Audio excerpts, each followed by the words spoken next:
Nadine Lustre, ibinandera ang pagiging stage boyfriend na si Christoph Barrio. Alamin sa Showbiz Spotlight ni Anton.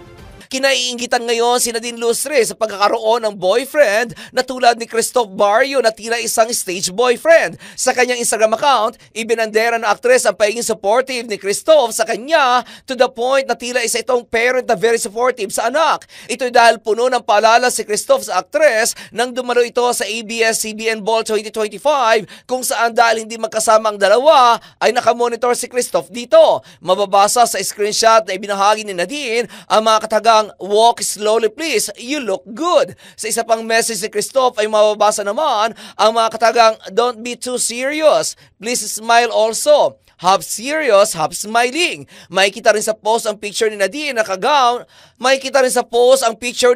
naka-gown. Pati na ang kanyang red carpet look at ang picture na inaayusan siya ng kanyang glam team. Dahil sa sobrang suporta at concern ni Christoph, kung kaya't marami ang inggit na inggit kay Nadine, kung saan napasana all na lang ang maraming followers nito. At iyan aking balitang showbiz para sa impilang metodong lakas, DWIZ. Ako si Anton, nagbabalita ng tama, naglilingkod ng tama.